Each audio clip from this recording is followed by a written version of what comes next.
So the first thing I'd like to point out about the NSPE Code of Ethics is that if we look at the actual title of the code, it says Code of Ethics for Engineers. Of course, this is a code of ethics that has been developed by the National Society of Professional Engineers. It is not meant to just cover professional engineers, who are a minority of practicing engineers, as I understand. This code of ethics is meant to apply to all engineers. And already we're in murky territory, because what does that mean? Who is an engineer? That is something that we'll be looking at in a further reading in this first unit. But this code of ethics is meant to apply to everyone who calls him or herself an engineer, not just licensed professional engineers. If we look at the structure of the code, we're taking these things one by one. We start with the preamble, and a preamble might seem like a throwaway, and maybe it is. I mean, there's nothing really specific here. These are generalities. There are no rules here that you could possibly violate or transgress. This is an aspirational, you might call it, part of the code. This is encouraging engineers to think of themselves in a certain way, and the key, as we'll develop in this first unit of the course, is the notion of a profession. The preamble says this, and let me just read the whole thing. Engineering is an important and learned profession. As members of this profession, engineers are expected to exhibit the highest standards of honesty and integrity. Engineering has a direct and vital impact on the quality of life for all people. Accordingly, and that accordingly is important to note, because it's making a logical connection between the vital impact on the quality of life for all people and what comes next. Accordingly, the services provided by engineers require honesty, impartiality, fairness, and equity, and must be dedicated to the protection of the public health, safety, and welfare. Engineers must perform under a standard of professional behavior that requires adherence to the highest principles of ethical conduct. Again, those are all generalities, and it's very abstract, and that's okay. I mean, it's a preamble. It's not meant to get into specifics, but to frame the thing in a certain way. I would just ask you to pay attention to just a few things about it. First, some keywords, and secondly, that logical connection that I commented on already in the accordingly part. First, the abstractions, the key concepts. Profession. We'll be looking into that. I mean, what is it that actually makes a profession, and what are the ramifications of calling something a profession?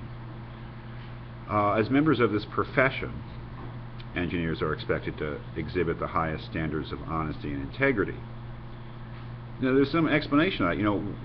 Why are they expected to exhibit the highest standards of honesty and integrity? Well, next line, engineering has a direct and vital impact on the quality of life for all people. So that's the first thing that's pointed out, is that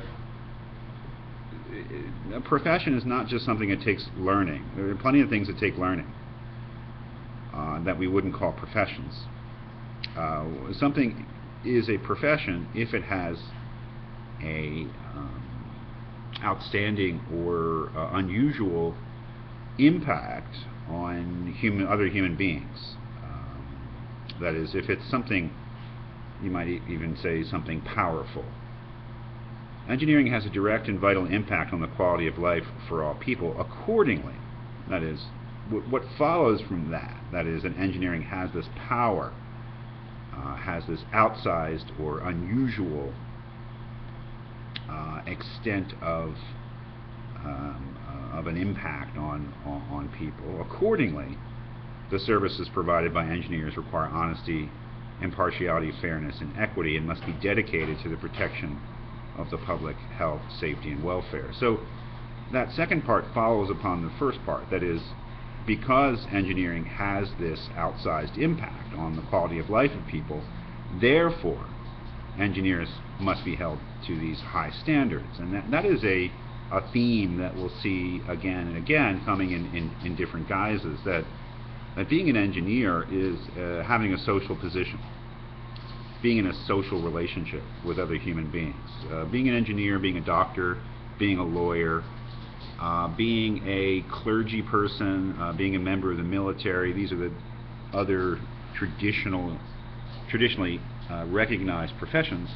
The notion is that what those people do, engineers, lawyers, doctors, military people, clergy people, is so important, has such a potential impact on the human beings that come in contact with the activity of those professionals, that those professionals therefore have a responsibility. It's the Spider-Man idea, the cliche from the first Spider-Man movie, as I remember it, with great power comes great responsibility. That is a cliche, but I think it's at the heart of the idea of a profession as we'll explore it, and it is definitely at the heart of this preamble. A notion that that engineering, like all professions, is a kind of a privilege. That is,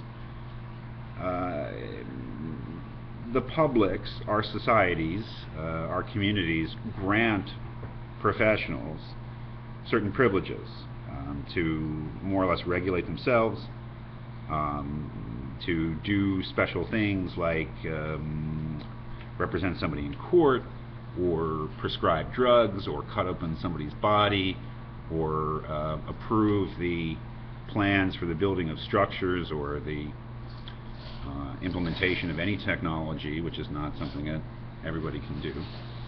And in exchange for those privileges, professionals are expected to be dedicated to the well-being of the public. That is, that something has to be given back in exchange for the privileged position of professionals, and something has to be there in the professional behavior to ensure that the power that professionals have is not abused. We have certain abstractions here which are interesting. Honesty, impartiality, fairness, those are fairly common notions. Equity is not as commonly used a term. Equity has many meanings, has obviously an economic or a financial meaning, but equity as a virtue, and that's what these things are: honesty, impartiality, fairness, and equity, they're all virtues. Equity means treating people the same. Treating people with equity means being even-handed,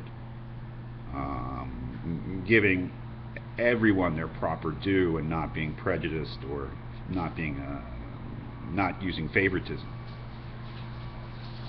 So there's a lot in this preamble. Again, they are abstractions, but it sort of sets a sort of tone for the whole thing and gives a kind of a justification for a code of ethics. If something is a profession, that means that the practitioners of the profession have a certain amount of power. To ensure that the power not be abused, they must hold themselves, those practitioners of the profession, those professionals in the sense of being members of the profession, must hold themselves to a higher standard of ethics than maybe we would hold just an average person who has a job that's not a professional. Moreover, there is the implicit notion of a social contract of a certain sort. That is, that professionals, including engineers, owe certain responsibilities to the public in exchange for their privileged status.